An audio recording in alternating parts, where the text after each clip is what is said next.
जिल्ह्याला बदनाम आम्ही नाही करत. बीड जिल्हा कुठं बदनाम करावं, फक्त परळी पॅटर्न म्हणतो का, परळीचा पॅटर्न, बीड जिल्हा नाही. बीड जिल्हा आमचा, आम्ही शाबित आहोत, आमचं व्यवस्थित चाललंय. आम्हाला परळीवाल्यांचा काही संबंध नाही.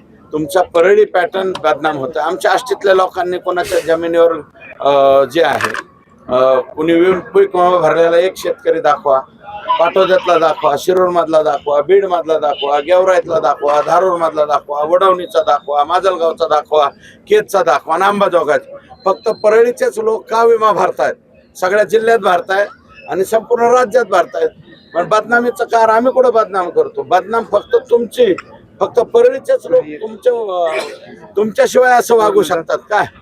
कृषी मंत्री तुमचा, परळीचा पॅटर्न तुमचा, आणि या पॅटर्नची सुरुवात ही बीड जिल्हा मध्यवर्ती बँकेत झालेली आहे. एक 2 ते 3 दिवसामध्ये सुरुवात 200 कोटीपासून झालेली आहे आणि ही 2000 ते 4000 कोटीवरती गेलेली.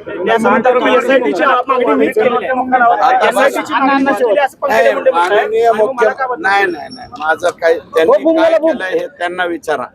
त्यांनी असं म्हणल्या म्हणून तुम्ही सांगा, हे मी उत्तर देण्यासाठी जबाबदार नाही. कराडवरती आताच मोका लागणार नाही. आतून कराड जे आहे ते एकाच गुन्ह्यात आहेत, अजून ते 302 मध्ये आलेले नाहीत. आणि मोका लावण्याची सुद्धा एक पद्धत आहे.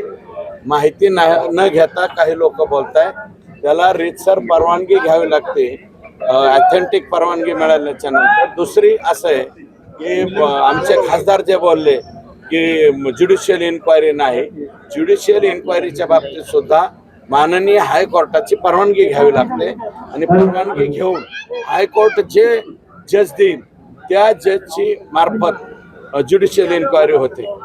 बजरंग सोनवणे खासदार साहेब यांना मला वाटतं ती पद्धत माहिती नसावी म्हणून ते आता इथं बोलले. सुशील कराडवरती सोलापुरातल्या न्यायालयात खासगी फिर्याद दाखल केलेली आहे. सोलापूरच्या एसपीने गुन्हा दाखल नाही करून घेतला म्हणून 156(3) अंतर्गत ते जे पीडित फॅमिली आहे ती मला वाटतं पोक्सोचा गुन्हा दाखल करा म्हणून. हे बघा, मी ज्योतिषशास्त्रज्ञ नाही बरं का. कोणता गुन्हा लागेल, काय लागेल हे मी नाही ठरवणार हो. कायद्यामध्ये ते खचाट्यात सापडले, आपोआप 302 लागल, आपोआप मोका लागल. आणि राज्याचे मुख्यमंत्री हे बोललेत ना, तुम्ही राज्याच्या मुख्यमंत्र्यावर अविश्वास दाखवताय का? आतापर्यंत झालेली कारवाई जी आहे सभागृहामध्ये माननीय मुख्यमंत्र्यांनी जसे उत्तर दिले आणि संपूर्ण आमचाच नाही संपूर्ण महाराष्ट्राचा विश्वास आदरणीय देवेंद्र फडणवीस साहेबांच्या वरती आहे.